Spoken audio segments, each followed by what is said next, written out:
y las dificultades de lo que yo...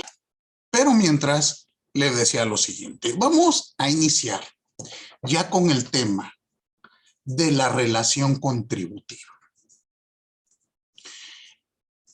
Este elemento, bueno, la relación contributiva per se, está compuesta de diversos elementos. Elementos subjetivos, elementos objetivos y elementos normativos. Al conjunto de todos ellos se le conoce como los elementos sustanciales de la contribución.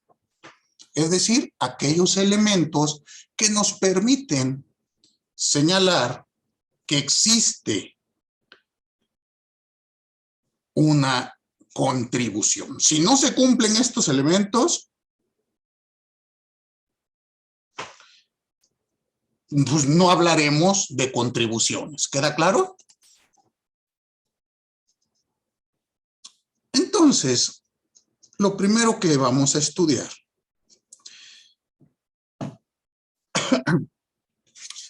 es a dónde vamos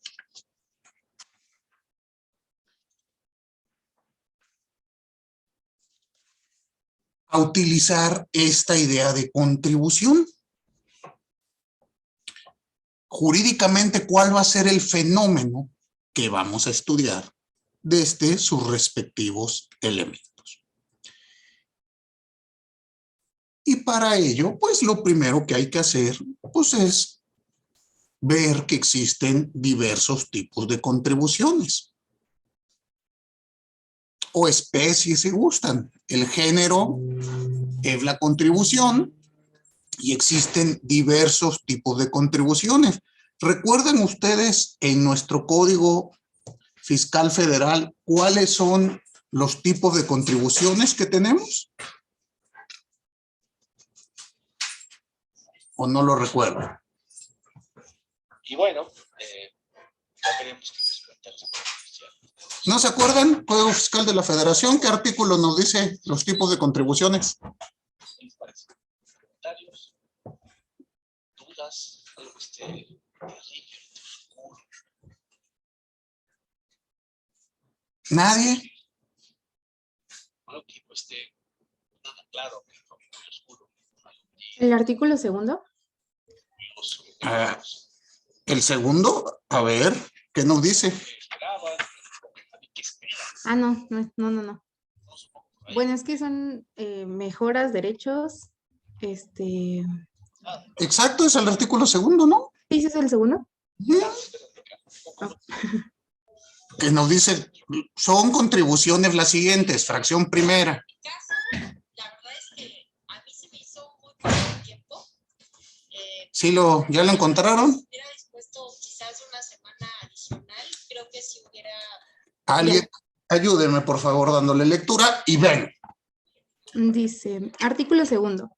Las contribuciones se clasifican en impuestos, aportaciones de seguridad social, contribuciones de mejoras y derechos, las que se definen de la siguiente manera. Ok, primero, antes de entrar a las definiciones legales, primero vemos que se divide entonces en 4 grandes subespecies. ¿Están de acuerdo? La primera son impuestos, posteriormente contribuciones de mejora, derechos y aportaciones a la seguridad social. ¿Es así? Artículo 4, Código Fiscal de la Federación. Esto es lo que vamos a estudiar. Segundo, perdón. Es lo que vamos a estudiar como el fenómeno jurídico que nos interesa. Y únicamente nos vamos a quedar aquí. Pero con eso tenemos para entretenernos un ratito. ¿Están de acuerdo? Ahora, el propio Código Fiscal de la Federación nos proporciona algunas definiciones, vamos a llamar definiciones legales, que hay muchas ocasiones que estas definiciones legales pues no definen nada. Y tenemos que acudir a lo que nos ha dicho la doctrina. Entonces, ahora sí, leamos las definiciones que se establecen. Si me auxilia, por favor, Abigail. Sí. Fracción primera. Impuestos son las contribuciones establecidas en ley que deben pagar las personas físicas y morales que se encuentran en la situación jurídica o de hecho prevista por la misma y que sean distintas de las señaladas en las fracciones 2, 3 y 4 de este artículo. Se dan cuenta que el legislador utiliza la técnica negativa. Te defino diciéndote que no es. ¿Qué será un impuesto? Ah, pues será impuesto todo lo que no sea aportaciones de seguridad social, derechos y contribuciones de mejora. Ah, bueno, pero pues no me está diciendo qué es, ¿o sí? Y aquí, ¿qué es lo que necesitamos establecer? Primero que nada, estamos viendo los tipos de contribución, que son estos que explicaremos. Después hay que entender que tienen su ámbito de validez. Es decir, federal, estatal, municipal y el régimen de la Ciudad de México. En todos ellos vamos a encontrar impuestos, contribuciones de mejora, aportaciones a la seguridad social o derechos. ¿Sí queda claro? Y lo que vamos a hacer a lo largo de toda esta unidad, que es el tiempo que tenemos, va a ser ir estudiando todo este fenómeno jurídico. Vamos a definirlos, vamos a ver cuáles son los sujetos que intervienen en las contribuciones. Hay un sujeto activo, un sujeto pasivo. Veremos el hecho generador. Y los elementos que les decía yo estructurales. Objeto, base, tasa, temporalidad. Y esto habrá que hacerlo con el resto de nuestros elementos. Una vez que concluyamos esto, vamos a entrar a la parte procedimental. ¿Cómo la autoridad determina un crédito fiscal? Y los modos que tenemos como particulares para pues solicitar aclaraciones, los tipos de pago, etcétera, etcétera, etcétera. Muy bien. ¿Se acuerdan que ya medio vimos un poquito tipos de pago y demás? Pago en parcialidades, pago diferido. Bueno, pero ya eso lo vamos a estudiar desde el aspecto procedimental. Muy bien. Entonces hay que seguir con el plan trazado. Decía yo, ¿cómo vamos a entender al impuesto? Ya vimos que la definición legal pues no nos proporciona gran respuesta, sino nos deja pues en un estado principal de incertidumbre y por lo tanto pues hay que acudir a definiciones doctrinales. Y para ello vamos a entender que los impuestos son las contribuciones que gravan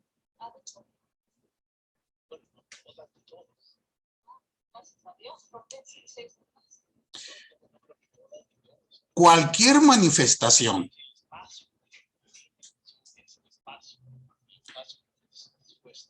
de la capacidad económica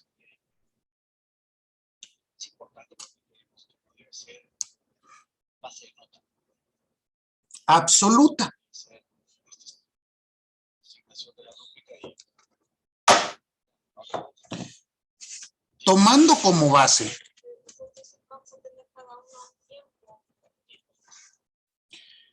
cualquier magnitud de riqueza grabada que sirva para medir la capacidad económica relativa.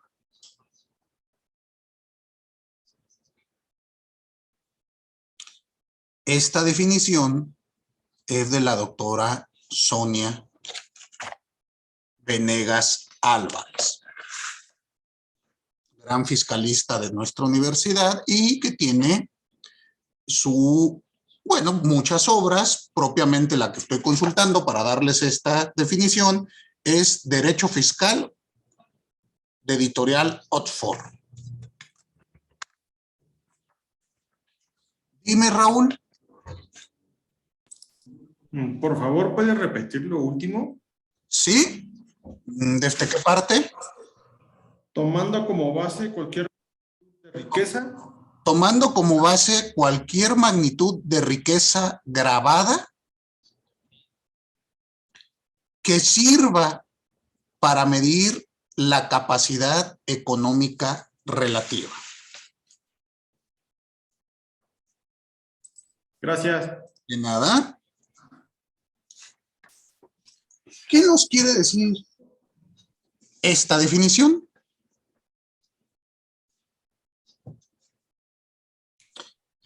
Que en las contribuciones, propiamente los impuestos, el elemento diferenciador con el resto de las contribuciones se encuentra en los elementos para su cuantificación.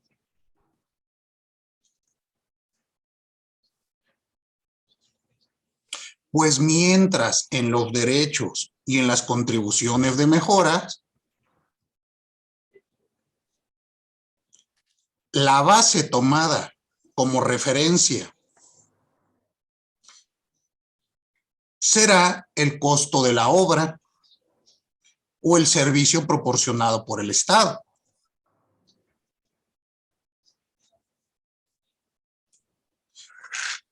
Los impuestos, por otro lado, se refieren a la capacidad económica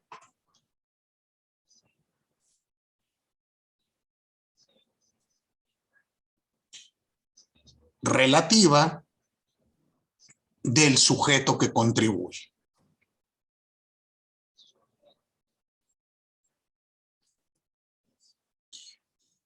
Y aquí me permito llamar la atención al artículo 31 constitucional en su fracción cuarta, que nos señala que la contribución debe de realizarse de manera proporcional y equitativa. Por lo tanto, debemos de entender que las contribuciones llamadas impuestos son aquellas que impactan a la riqueza en sí misma. El ejemplo característico es el impuesto sobre la renta o el impuesto a la ganancia. Dense cuenta que aquí el objeto es gravar la capacidad económica. ¿Sí queda claro? En el impuesto al valor agregado, pues lo que se grava es el consumo. En los impuestos especiales, pues se gravará, dependiendo cada circunstancia, una determinada situación. Pero dense cuenta que esto no lo podemos confundir con los derechos, las contribuciones de mejora o las aportaciones a la seguridad social. Es decir, el derecho va a ser muy específico. Adelanto, un derecho pues es la contraprestación en dinero que le damos al Estado por un servicio proporcionado. Noten ustedes que esto es completamente distinto que hablar de un impuesto. ¿Sí queda claro esta diferenciación? Y partiendo de la misma, ya vamos a poder, bueno, ya podemos definir válidamente qué es los impuestos y ya no lo confundiremos con el resto de las contribuciones. O les pregunto, ¿aún quedan elementos de duda? Ninguno. Muy bien. Entonces pasemos al segundo tipo de contribución, que son los derechos. Y aquí sí, por favor, leamos qué dice el Código Fiscal de la Federación. Me parece que es más amable con esta definición. ¿Me auxilia, señorita González? Es la fracción cuarta. Ajá. Derechos son las contribuciones establecidas en ley por el uso o aprovechamiento de los bienes del dominio público de la nación, así como por recibir servicios que presta el Estado en sus funciones de derecho público, excepto cuando se presten por organismos descentralizados u órganos desconcentrados, cuando en este último caso se trate de contraprestaciones que no se encuentren previstas en la Ley Federal de Derechos. También son derechos las contribuciones a cargo de los organismos públicos descentralizados por prestar servicios exclusivos del Estado. Entonces, dense cuenta que cuando hablamos de derecho, estamos hablando forzosamente de una contraprestación. El Estado nos va a dar algo y nosotros tenemos que pagar por este servicio que se nos proporciona. ¿Cuál es un ejemplo? A ver, ¿quién de ustedes me da un ejemplo de servicios?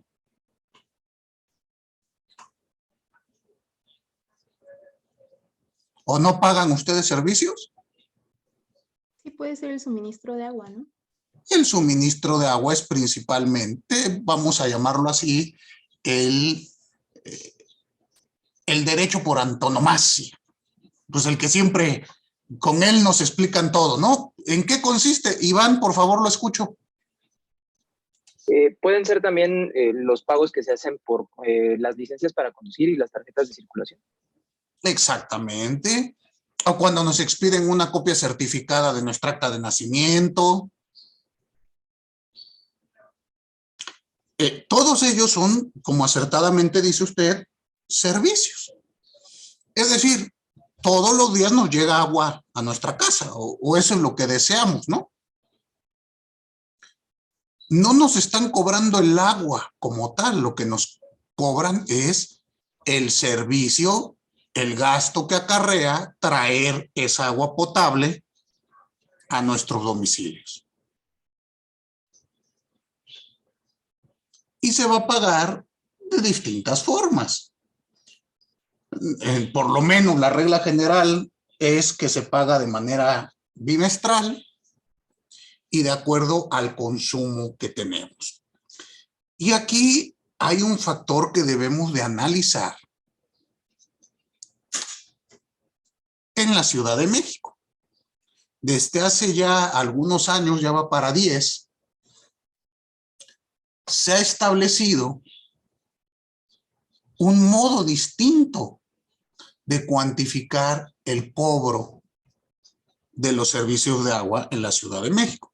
Y no sé si ustedes se dieron cuenta o se han dado cuenta que está dividida nuestra ciudad en colonias de nivel socioeconómico bajo, medio y alto. Y dependiendo dónde esté ubicado su inmueble y el valor del predio o catastral, usted se hace acreedor o no a un subsidio. ¿Sí sabían eso? Estas cuestiones, pues tenemos que analizar si están siendo válidas para cuantificar el consumo del agua, porque yo les pregunto a ustedes, ¿de qué modo impacta que el valor del inmueble y de la colonia, sacando vía promedio, me cataloguen mi colonia como alta, si lo que a mí me deben de cobrar es mi consumo del agua, ¿no? ¿Qué tendrá que ver? ¿Cuánto vale mi casa con el servicio de distribución de agua potable? ¿No será esto un elemento ajeno a la contribución? Porque eso también lo tenemos que tomar en cuenta. Me estás tomando un factor que nada tiene que ver con el servicio que me estás proporcionando. Y al respecto hubo múltiples amparos en contra de este modo, en donde algunos se ganaron, otros no, y no tenemos todavía bien definido un criterio si esto resulta contrario a la Constitución o no. Mi opinión es que sí es contrario a la Constitución. Para mí se está tomando un factor ajeno que impacta de manera negativa al contribuyente. Entonces, ya será cosa que ustedes lo analicen el día de mañana, pero son elementos que debemos de tomar en cuenta. Imagínense que me digan, Polanco, a ti te vamos a cobrar más tus derechos por expedirte tu acta de nacimiento, copia certificada de tu acta de nacimiento, porque tú vives en una zona cara, aparte te apellidas Polanco, entonces te voy a cobrar más. ¿Creen ustedes que eso sería adecuado con la teoría de las contribuciones? Y así por el estilo, podemos tener miles de cuestiones que hay que empezar a analizar. Muy bien. Entonces, esto es por cuanto hace a los derechos. Dígame, Irving. Gracias, maestro. Disculpe, ahorita que comentó la parte de que, bueno, contraviene la parte de la Constitución, me gustaría saber su opinión sobre qué artículo es el que está contraviniendo directamente. Para mí, principio de legalidad y el 31 fracción cuarta. Para mí viola 14, 16 y el 31 fracción cuarta. Y ya dependiendo el agua, por lo menos Ciudad de México, ya tendremos que analizar el trato diferenciado. Pero por lo menos Ciudad de México, hasta donde recuerdo, si bien es un derecho de carácter federal, está coordinado con autoridades locales para el cobro del mismo. Y habrá que analizar el modo, si estas cuestiones de proporcionar subvenciones o subsidios al cobro de un derecho, en mi opinión también están prohibidas en la misma Constitución. Los estados no pueden otorgar subsidios a derechos. Y en el caso concreto hay subsidios para el cobro del derecho que los vas perdiendo dependiendo el consumo que tengas, vas subiendo como que en distinta tarifa. No te dicen te cobro más, lo que te dicen es te subsidio menos. O sea, tú tienes 100 de subsidio, pero si consumes más, ya nada más vas a tener 80 y después 60 y después 40. El tema que cada metro cúbico que se consuma que exceda de estas limitantes, pues se te va el aumento bastante. Iván, ¿me quería comentar algo? Pues justo le iba a comentar esa parte, que los subsidios no estaban permitidos. Y bueno, ahorita regresando un poquito, ya en cuestión de impuestos, no de derechos, le quería preguntar, viendo el comentario que hace referente a que pueden asociar el tema de la zona en la que se vive para calcular el tema de los derechos por el suministro de agua potable, sé que se emiten valores, en cuestiones de predial, se emiten valores de suelo y de construcción para cada una de las zonas y demás, pero ahí, por ejemplo, no, o sea, yo pienso que no necesariamente vivir en una zona con valores catastrales altos implica que tu poder adquisitivo sea elevado, y también te determinan con base en el valor del inmueble. Entonces, pues no sé si también eso sea similar a lo que comenta respecto del cobro de derechos por el agua potable. ¿Pero para cuál impuesto? No, en predial, o sea, como para el predio. a que lo hacen. Ajá. Sí, también la cuantificación del predio, por lo menos Ciudad de México, tiene muchísimo de qué hablar. Y ahí es lo que tenemos que analizar. El predio, lo que el objeto o la base que se va a grabar, pues es el valor del inmueble. Pero de repente te sacan valores promedios de toda tu colonia que se está afectando precisamente al principio de capacidad económica, ya sea real o relativa. En este caso me parece que ni siquiera están analizando tu capacidad real, sino que sacan un factor y ya, con ese. Y a veces tu predio, como bien dices tú, yo puedo vivir en una zona, vamos a decir, de alto nivel, pero mi inmueble no es de alto nivel, o yo no tengo esa capacidad económica, y no obstante, voy a tributar como, y donde se me ocurra tener ahí una covacha que construí de madera y salen las fotos aéreas, se nos viene una multota de 100 y tantos mil pesos. Entonces, sí, ahí también tendríamos que analizar ese otro impuesto. Pero sí, Iván, tienes razón. Creo yo que tenemos que ver si no se están agregando cuestiones ajenas al impuesto, en este caso, predial. Predial o catastro, dependiendo de dónde nos encontramos. ¿Quedó resuelta la duda? Perfecto. ¿Y Sí, la tuya, Irving? Sí, maestro, muchas gracias. De nada. Reitero, pero ese criterio que yo doy a rajatabla de que los estados no pueden tener subsidios y demás, algunos tribunales colegiados en nuestra ciudad dijeron que no es válido. ¿Estamos? Por eso les digo que no se ha resuelto en definitiva este tema del cobro del agua en la Ciudad de México. Ahí tienen temas bonitos para sus tesis, sus tesinas que van a investigar. Muy bien. Ahora, siguiendo con la definición de derecho. De la definición que leímos del artículo 2 en su fracción cuarta, vamos a ver que los derechos tienen las siguientes características que lo vuelven completamente distinto de un derecho. En primer lugar, o la primera característica del derecho, que lo diferencia del impuesto y de las demás contribuciones, es la siguiente. El Estado cobra un precio por el uso o aprovechamiento de un bien o servicio público.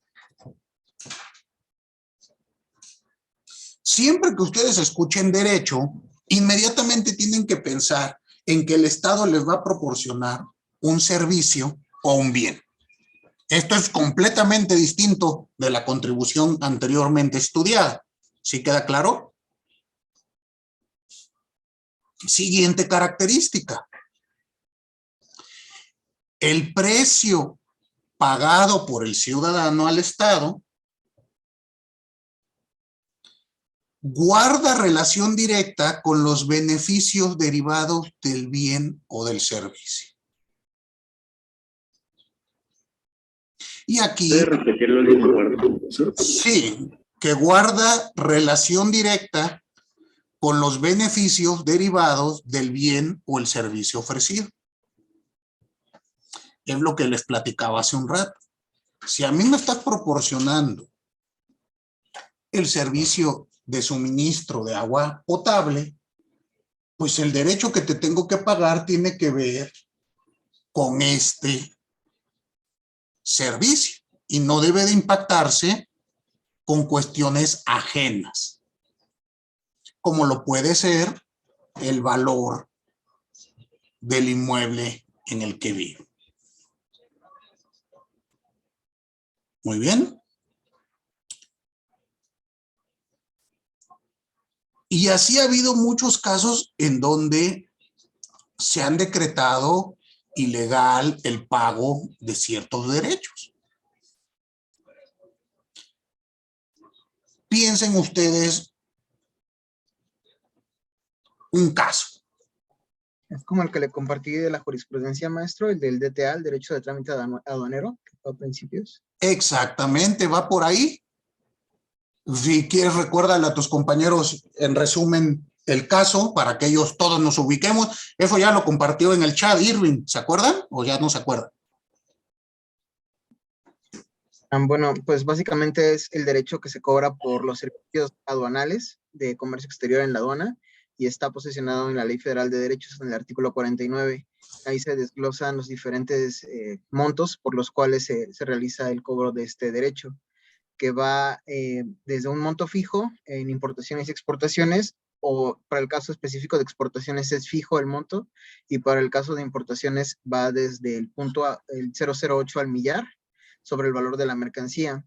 Y pues hubo varios contribuyentes, personas morales que se pronunciaron en contra de este derecho alegando que era inconstitucional, y pues hubo ya pues varios amparos que, bueno, obviamente son en personas individuales y aplica para ciertas empresas nada más, donde pues ya decretó la Corte que pues sí es inconstitucional y este cobro de este derecho pues no procede para los que tienen su amparo, a grandes rasgos. ¿Pero por qué motivo lo declaró inconstitucional?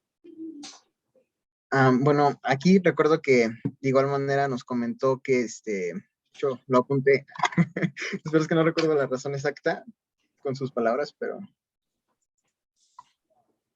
Según yo, porque está tomando cuestiones ajenas al comercio exterior para fijar las tarifas.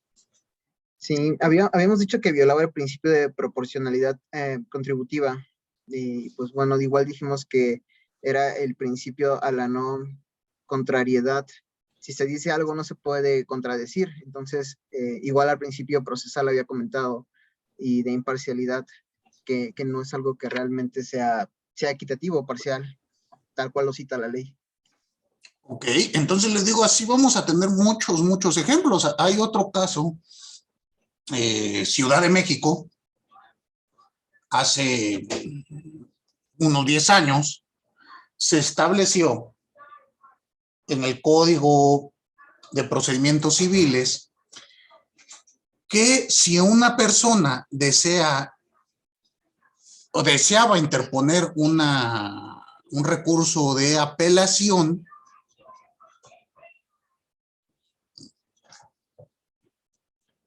el mismo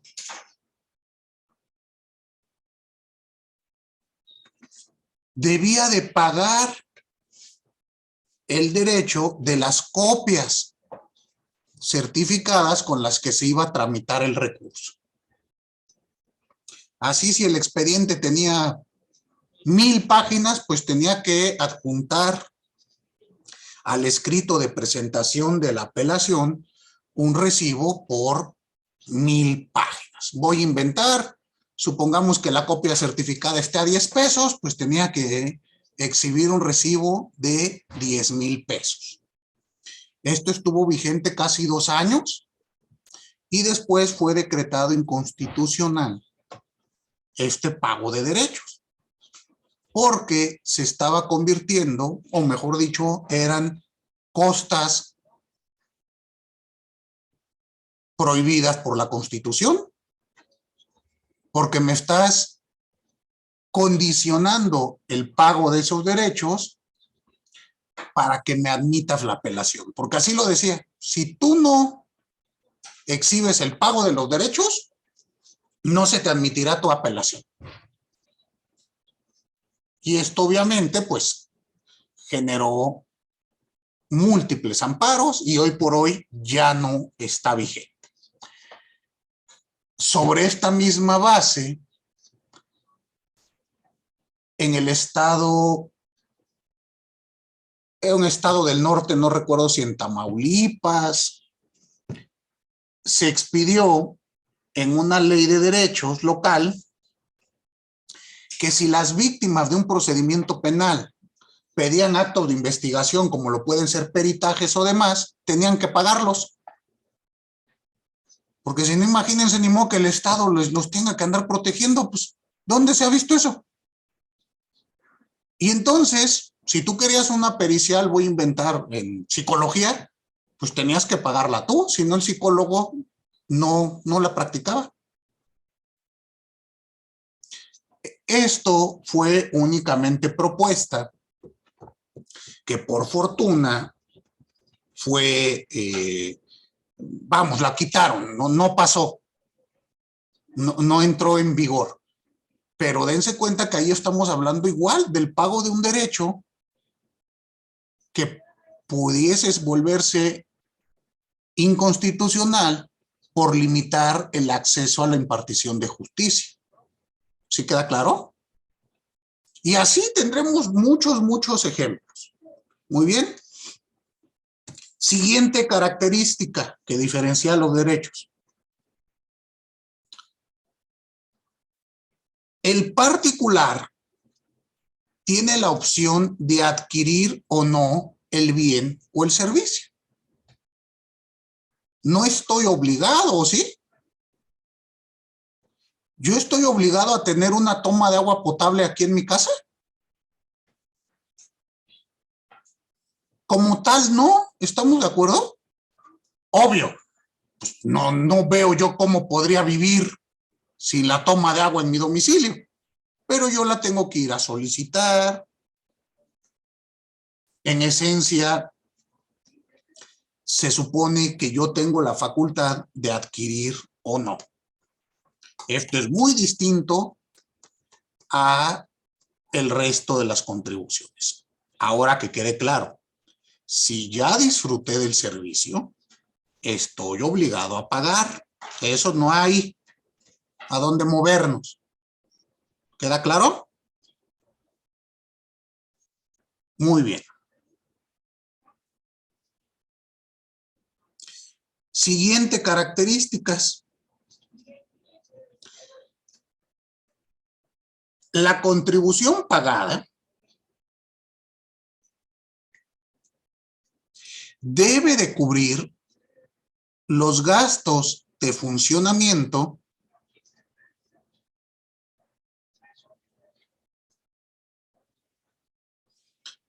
y amortización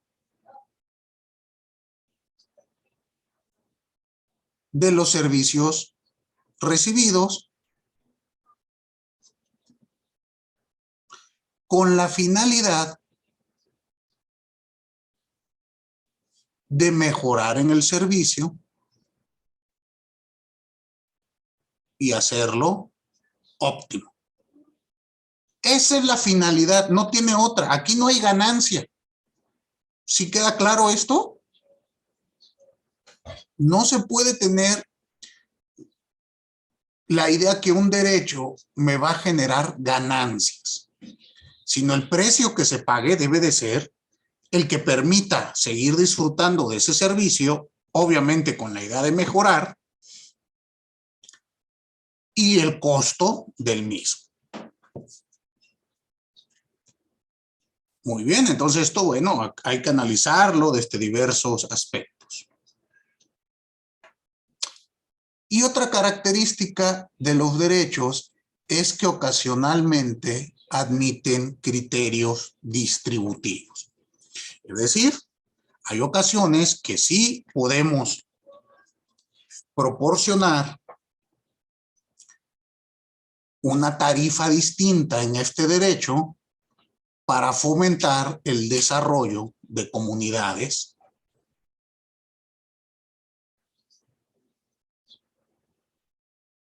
y se genere una mayor inversión respecto del mismo. ¿Sí queda claro? Pero es ocasionalmente, no siempre, no es regla, es excepción.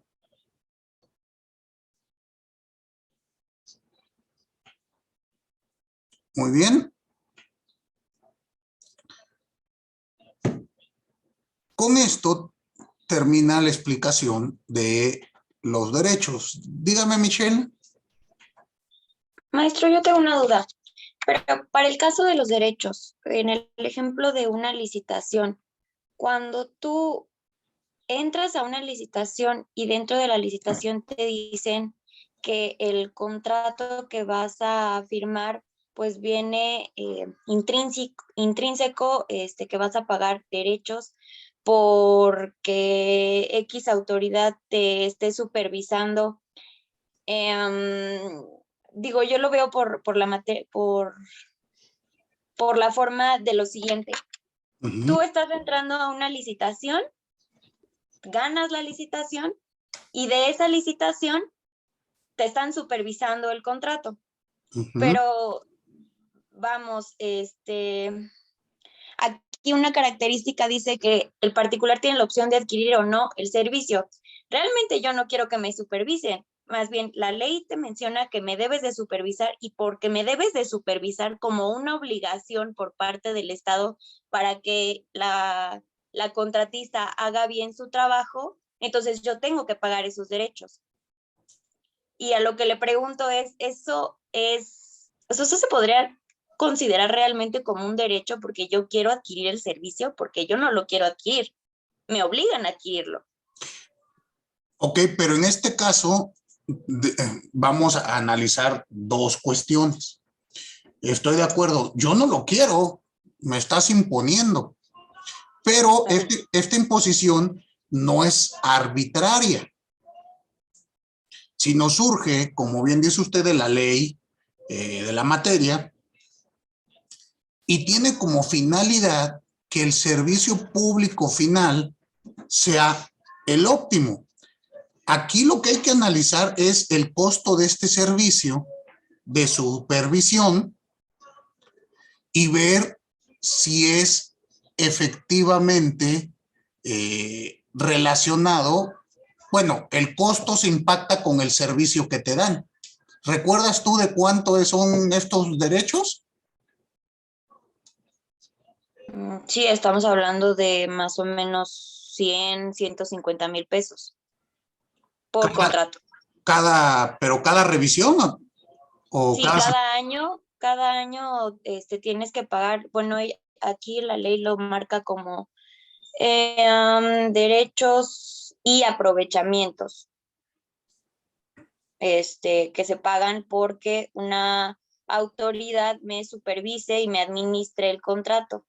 Pero como tal, yo siento que eso es su obligación de administrarme y supervisarme el contrato, no es de que yo te pague para que me supervises y me administres. Eso es una obligación del Estado para regular que los contratistas hagan bien su trabajo y conforme a las leyes y se hagan lo mejor para el Estado. No, yo contratista me voy a someter a una administración, una supervisión, cuando realmente un contratista no quiere ser supervisado o administrado. Claro, pero aquí veámoslo o sea, estoy de acuerdo, es una supervisión, pero entendamos la relación jurídica de la que nace.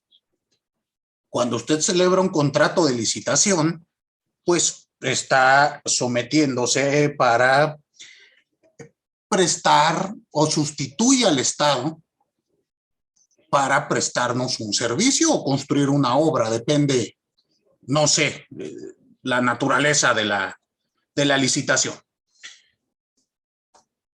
Pero recuerde que aquí, de acuerdo con la propia Ley General de Responsabilidades Administrativas, usted también se convierte en un particular que puede ser sancionado ante el incumplimiento de cualquiera de estas normas. Y aquí, ¿qué es lo que pasa? Que al usted tener una licitación, se le está estableciendo un régimen diverso. Me dice usted, pues, ¿quién va a querer que lo supervise? Pues nadie. Pero el tema, ¿cuál es? Como se le van a entregar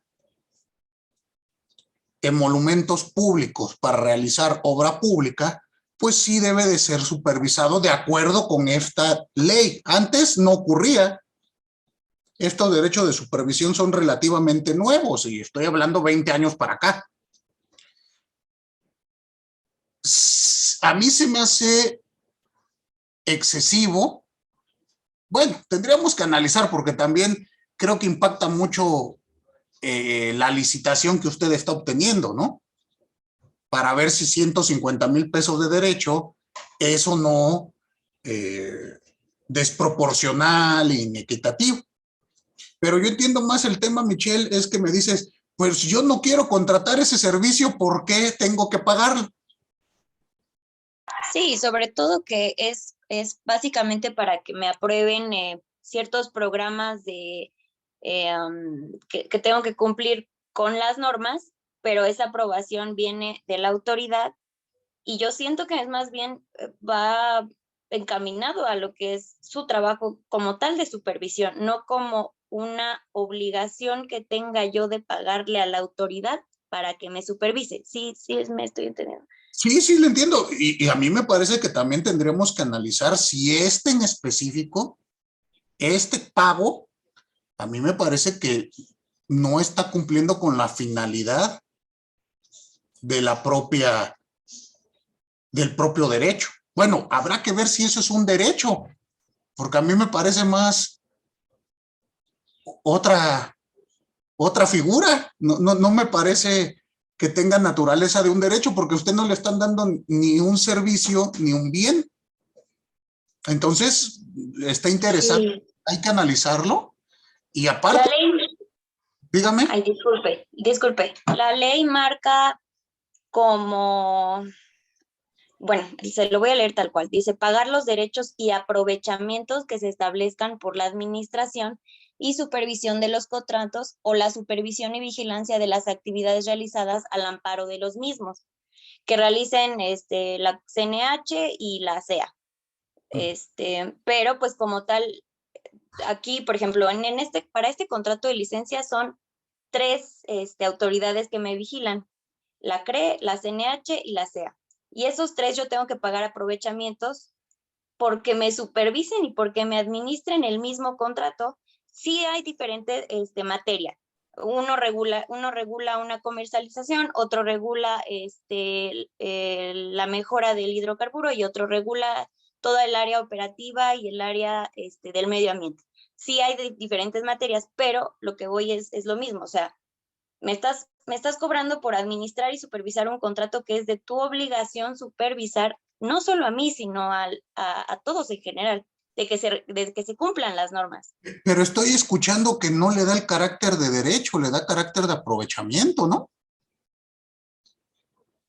Bueno, aquí se engloba igual, pagar los derechos y aprovechamientos. Así es lo que dice. Habría que analizar, porque yo entiendo, por ejemplo, derechos en licitaciones cuando pago por la licitación las copias. Eso me parece que sí es un derecho. Cuando yo voy a empezar a concursar y demás, ya ve que hay que pagar, comprar tu convocatoria, ¿no? Pero aquí Sí. habrá que analizar si esto en particular, creo yo que le está dando la ley más el carácter de un aprovechamiento que un derecho. Y si es así, pues no aplica esto que estamos diciendo. Tenemos que verlo directamente en los aprovechamientos. ¿Y estos aprovechamientos se ven en el mismo artículo 2 No, del Código Fiscal? no es contribución, tiene un trato distinto. Ah, Por eso le digo que hay que analizar bien en específico. Porque a mí me pareció de lo que usted me acaba de leer, que le están dando más el trato de un aprovechamiento que de una contribución. Y aquí, acuérdese, el Código Fiscal de la Federación nada más maneja 4: impuesto, derecho, contribuciones de mejora y aportaciones a la seguridad social. Los aprovechamientos los maneja otra norma y salen del campo del estudio fiscal.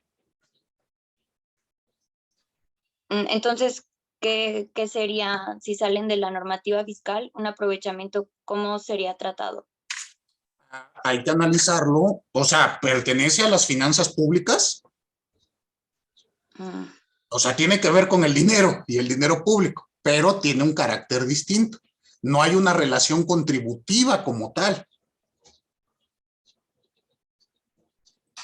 Entiendo. Gracias. Para servirle. Entonces, bueno, con los derechos, ¿alguna duda? Veo que los derechos les generó más incertidumbre. ¿Alguna otra duda que tengan con derechos o ya quedó claro? Ya quedó claro.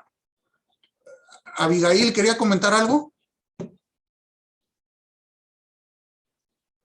No, bueno, es que igual entiendo como esta parte que está manejando nuestra compañera Michelle, pero viéndolo desde el lado de, bueno, yo puedo decidir no pagar derechos, pues también en este, o sea, con la salvedad obviamente, como dice, de analizar bien si es un derecho o es un aprovechamiento, pero aún así podríamos decidir si pagar o no este derecho de la licitación, ¿no? Porque si yo no quiero pagar ese derecho, pues basta con que yo no participe en la licitación. Si yo no quiero que me vigilen, pues entonces puedo decidir en no participar en una licitación porque yo no quiero que me vigilen y pagar ese tipo de derechos y pues mejor me dedico a otro tipo de cosas, ¿no? Ahí podría también decidirse, o sea, como viéndolo de ese lado, obviamente, pues habría que analizar, como dice, si es un derecho o una adquisición, pero aún así podríamos decidir, ¿no? Si Pero quisiéramos. pero me parece que no, porque vamos a suponer que sea un derecho.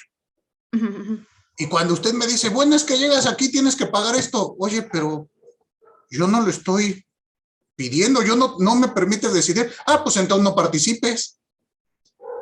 Creo que en el plan de lo jurídico no estoy, porque yo no estoy solicitando ni el servicio, ni estoy solicitando un bien. Prácticamente me lo están imponiendo, así como lo estoy entendiendo. Okay. Pero habría que analizar. Es como si yo entro a un restaurante y me dicen, es que tenga, comas estos chilaquiles. Oiga, pero yo no le pedí los chilaquiles. Pero ya van incluidos y si no le gusta, lárguese. Pues como que creo que así no funcionan los servicios, ¿no creen? Pero si ya, o sea, si por ejemplo, bueno, esto ya está establecido en ley, ¿no? Ya sabes cuáles son los pasos a seguir en una licitación y ya sabes cuáles son los requisitos. O sea, si tú ya conoces, y por ejemplo, el ejemplo del restaurante, si tú ya sabes que en ese restaurante luego te van a ofrecer el chilaquil, pues ni siquiera vas porque ya sabes que ya viene incluido. O sea, a eso me refiero, a que... Sí, pero eso es una arbitrariedad. Ok. Está establecido en ley, no quiere decir que esté bien. Sí, no. Habría que revisar si esto así como tal que me están imponiendo, es como le platicaba yo, el ejemplo de la apelación, el ejemplo de las peritajes, pues si está en ley, ¿qué me va a decir? Imagínese a la víctima, ah, pues ¿para qué quieres que te haga pruebas? Si no te gustan, que no te hagan delitos, yo no te dije, deja que te roben. Yo creo que al no permitir al contribuyente elegir si quiere el servicio o el bien, se está violentando esta figura. Pero reitero, hay que analizar si en el caso concreto esto es un derecho o un aprovechamiento. Me parece más que va hacia el lado de los aprovechamientos. ¿Sí? Michelle levantó la mano, dígame. Sí, justo es lo que yo preguntaba, o sea, si al entrar en este caso en específico a una licitación ya viene intrínseco, lo siento, que ya debes de pagar un derecho por una supervisión y una administración. Evidentemente aquí es la respuesta es sí, porque viene en la ley y la ley te dice en la licitación, cuando tú tengas un contrato, vas a pagar esto y vas a pagar esto, o sea, sí. Pero aquí en las características me llamó mucho la atención porque dice, el particular tiene la opción de adquirir o no el servicio. Aquí es una imposición, me están diciendo, si tú quieres el contrato, a fuerzas tienes que adquirir, más bien pagar el derecho. Y cuando es eso, hablamos de, ok, entonces voy a creer que me supervises y administres el contrato cuando es tu obligación como Estado hacerlo para el bien de la ciudadanía en general o porque yo, ciudadano, quiero generar ingresos derivados del contrato. O sea, creo que son dos cosas diferentes. Exacto, por eso le digo que en mi opinión, creo que es un aprovechamiento, no un derecho. pero hay que analizarlos. También hay aprovechamientos que van en contra de la norma y también podemos impugnar. ¿Estamos? Pero bueno, pasemos a la siguiente contribución.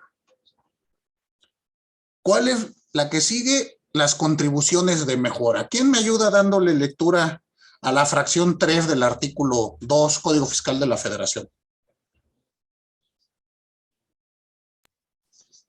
Yo si quiere, continúo. Por favor. Fracción 3. Contribuciones de mejoras. Son las establecidas en la ley a cargo de las personas físicas y morales que se beneficien de manera directa por obras públicas. Entonces, aquí tenemos esta idea.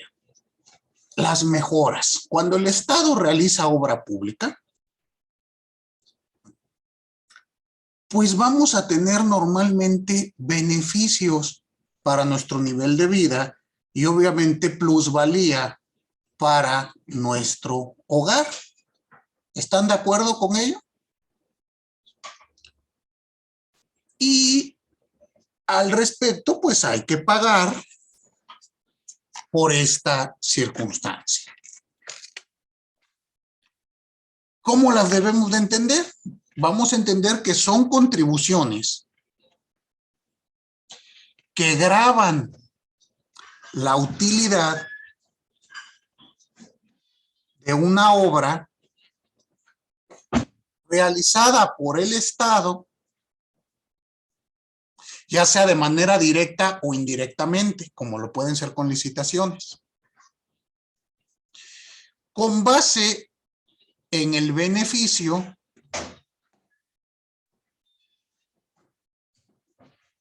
o costo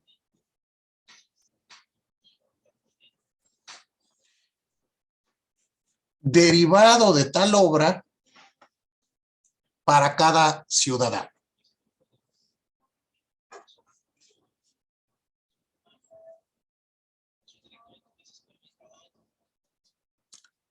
Este tipo de contribuciones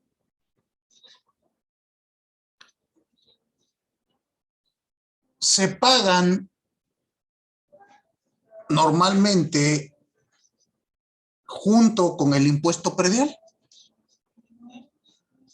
Cuando llegan a ocurrir, ahí divide el Estado el beneficio que se tuvo, bueno, el costo de la obra para los sujetos que se ven beneficiados y se paga de manera conjunta con el impuesto predial o catastral. Es el modo que han encontrado de hacer. Reitero, su finalidad está enfocada a la plusvalía que recibe un bien inmueble en virtud de las obras que realice el Estado. Y recuerdan ustedes que en la Ciudad de México se estuvo discutiendo hace algunos años la implementación o no del impuesto a la plusvalía de los inmuebles. ¿Sí se acuerdan? Claudia me dice que sí. ¿Se acuerda usted, Claudia, de qué trataba?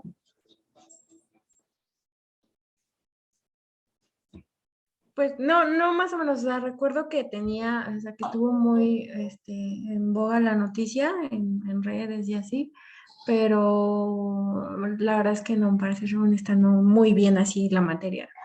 No se acuerda. ¿En qué consistía? En que decía el Estado, cuando tú adquieres un bien inmueble, lo adquieres a un costo. Y el día de mañana que lo vendas, lo vas a vender pues a un costo diverso, 2 o 3 veces más. Y esa plusvalía, pues le tienes que dar un dinerito al Estado, porque ni modo que tú te estés haciendo rico solo.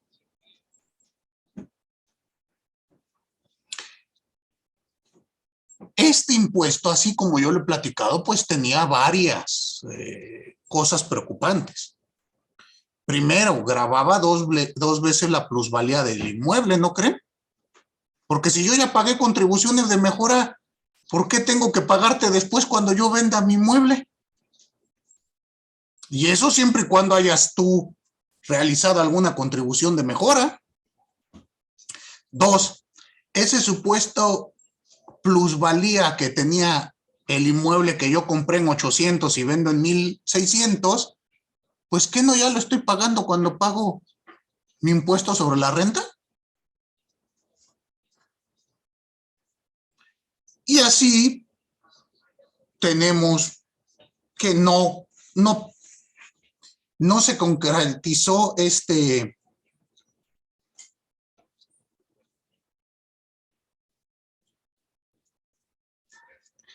impuesto, pero pues estaba ahí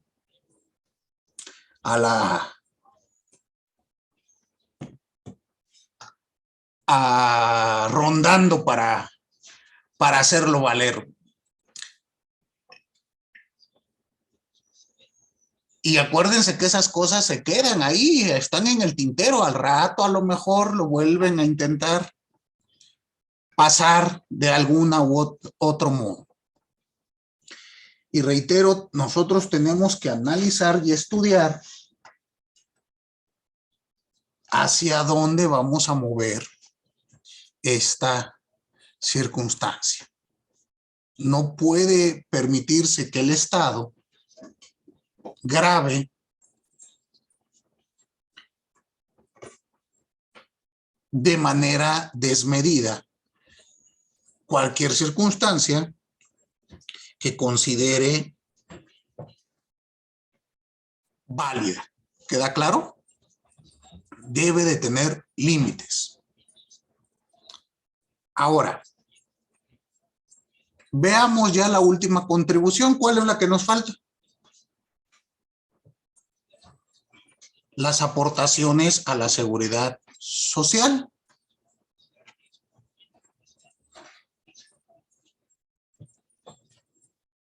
Entonces, ¿me ayuda dándole lectura, Abigail?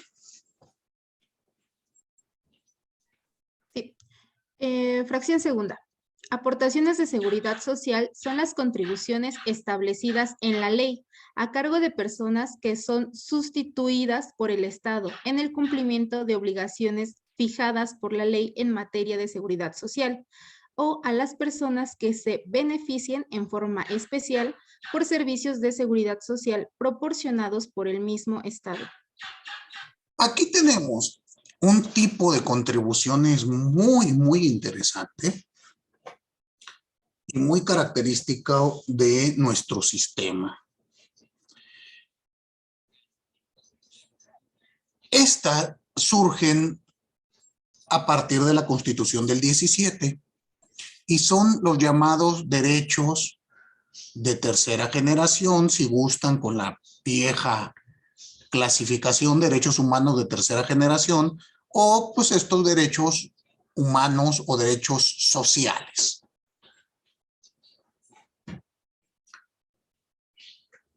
Como ustedes imaginan, este tipo de contribuciones se van a referir a las que damos para garantizar el derecho a la salud de los y las trabajadoras.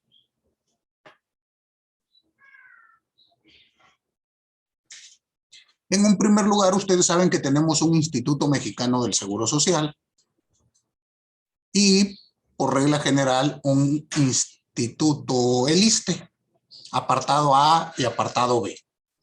Y tenemos correlativos institutos de seguridad social estatales. ¿Sí estamos todos en la misma? Bueno, pues estos institutos tienen su funcionamiento y obviamente pues este funcionamiento es pues genera gasto, genera insumos, pues debe de pagarse de algún lado. ¿Y cómo se va a hacer? Pues con una aportación tripartita. Trabajador, empleador y el Estado. Fíjense qué noble es esta figura. De tal modo que pensemos que Pichardo, Iván, Irving, Armando y yo, cada quincena contribuimos a este fondo común y pagamos nuestra aportación de seguridad social, tanto como trabajador como nuestros empleadores lo tendrán que hacer y el Estado en su momento. Esto es porque si Raúl necesita bienes y servicios, pues se paguen de este fondo común que estamos construyendo entre todos. Y así el día de mañana me ocurrirá a mí, a Iván o a Armando. En el entendido que dentro de los seguros que conforma el régimen voluntario o el régimen obligatorio, pues tendremos dentro de mucho el de cesantía por edad avanzada. Y tal vez el día de mañana, pues después de mucho trabajar, pueda yo acceder a una pensión que pagaremos entre todos. Fíjense ustedes que esto suena muy noble, ¿no creen? Incluso en muchos otros países estudian esta forma, este tipo de contribuciones para poder intentar implementar. ¿Vale? Yo sé que ustedes lo ven hoy por hoy y dicen, ay no maestro, está horrible, no sirve. Y, bueno, pues la opción 2 es no tenerlo. Y estar en sistemas de salud como los de Estados Unidos, donde pues ahí no existe nada similar y todo tenemos, bueno, lo que se acostumbra es tener seguros médicos que pagas muchos años por cualquier problema que llegues a tener. Entonces, si me preguntan, pues yo estoy 1000% a favor de las contribuciones de seguridad social. Muy bien.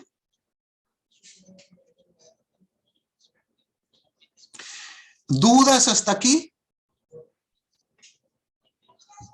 Perfecto.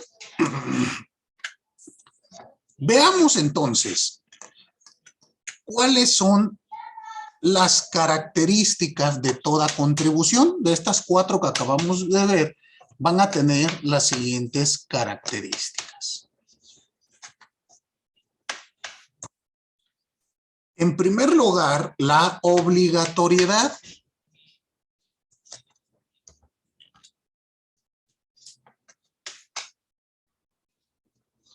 ¿Qué quiere decir esto? Que todo sujeto que se vea inmerso en la relación contributiva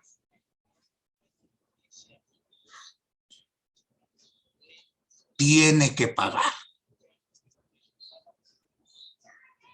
Siempre que esté en el hecho imponible, tendrá que pagar. Y si no lo hace, el Estado tiene poder coercitivo para garantizar su cumplimiento.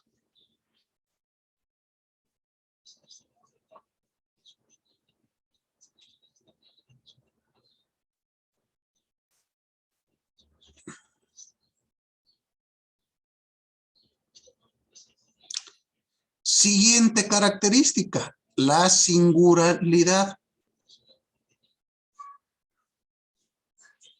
Esta se refiere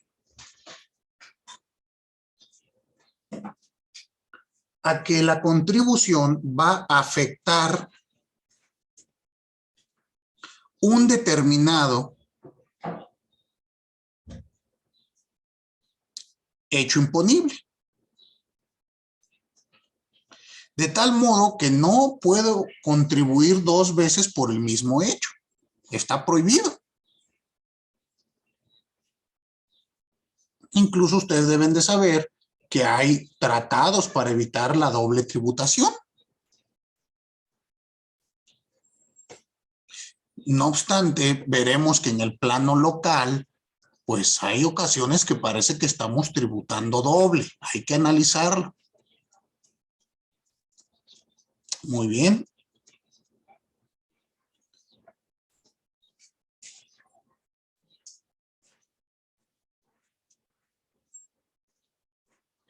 Y la siguiente característica.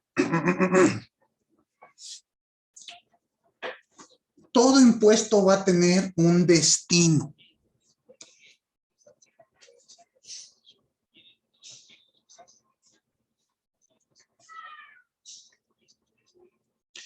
Este destino debe de ser el gasto público con base al beneficio exclusivo de la contribución realizada.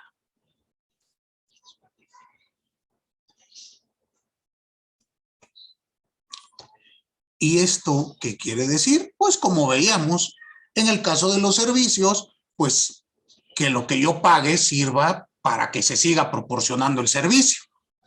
En el caso de los impuestos, pues tenga un factor como lo es la ganancia, como lo es el consumo, y permita que se desarrollen las actividades económicas. En el sector aportaciones a la seguridad social, pues que el dinero que se recabe se utilice para comprar medicamentos, ¿no creen? ¿O lo usamos para hacer rifas de aviones? ¿Qué les gusta más? Pues estaríamos violando el destino de la contribución. ¿Queda claro? Y aquí es lo que hay que analizar. ¿Por qué? Algunos autores hablan que hay contribuciones que tienen fines extrafiscales. ¿Alguno de ustedes me puede dar un ejemplo de un fin extrafiscal de la ley? No les llega ninguno. Bueno, extrafiscal no de la ley, de la contribución. Dígame, Michelle. Yo considero que la contribución respecto a la aportación de seguridad social es extrafiscal, porque como tal no contribuye al gasto público, sino contribuye a los trabajadores. Y pues recordemos que no todo, o sea, no, en todo el estado no hay el 100% trabaja. Ok, pero no creo que sería extrafiscal, sería, si gusta, parafiscal. Pero su naturaleza sí es precisamente el destino de estas contribuciones es aportar al gasto público. Y analice usted el gasto público desde el factor salud pública. Es decir, estas aportaciones creo yo que sí tienen beneficio al gasto público cuando van encaminados, ejemplo, a campañas de control de natalidad o para evitar la transmisión de enfermedades o prevenir embarazos infantiles o ayudar a prevenir la diabetes. Todo ello va encaminado porque esto se traduce en un gasto muy fuerte para el Estado. Y si bien dice usted, pero maestro, de 140 millones que somos, si acaso 50 millones están como trabajadores, tiene usted toda la razón. Pero parte de este problema, en el plano de lo ideal, pues sería que todos tuviésemos un trabajo estable. Y nosotros como abogados somos los primeros en no saber qué es eso. ¿Están de acuerdo? A veces es difícil. Pero bueno, no sé, ¿algún otro ejemplo que me den, Iván? Los impuestos, por ejemplo, para los cigarros, para desincentivar su consumo. Exactamente, impuestos para el cigarro, para el alcohol, que son impuestos, vamos a llamarle altos. Por favor, indíquenme cuánto vale una cajetilla de cigarro. Yo no fumo. ¿Pero cuánto vale? ¿Ninguno de ustedes fuma? Todos son sanos. Yo no fumo, pero cuesta 72, 73 pesos. 72 o 73 pesos. Y de ahí de impuesto, ¿cuánto más o menos crees que es lo que pagas? Bueno, que se paga. No tengo idea, no sé, unos 20 pesos. Más o menos, dése cuenta usted que es un impuesto alto. En vinos, en licores, también se pagan impuestos altos. Una botella, voy a inventar, de Buchanan's, ¿cuánto vale? ¿Sobre 800 pesos? Donde casi 100 toicachos son de puro impuesto. ¿Cuál es la finalidad? Como bien decía Iván, pues que no consumamos esos productos porque nos hacen daño. Pero pues a veces no resulta eso así, ¿verdad? Dime, Irving. Yo solo quería comentar, me quedó la duda si entonces todo lo que incluye la ley del impuesto especial sobre producción y servicios entraría entonces aquí, digo, como ya lo comentó, las bebidas alcohólicas, los cigarros, los puros, el diésel, los fertilizantes, los combustibles fósiles, todo esto entraría entonces en esta categoría, las bebidas energetizantes. Sí, entran con esto que le han dado a llamar finalidad extrafiscal. A mí me parece que, vamos, eso es inadecuado. Creo yo que no se debe utilizar los impuestos de esa forma, pero bueno, así se está manejando ya desde hace un tiempo para acá. Igual el impuesto para las bebidas, los productos azucarados, las papitas, los pastelitos, todo eso, ya ven que paga un impuesto también.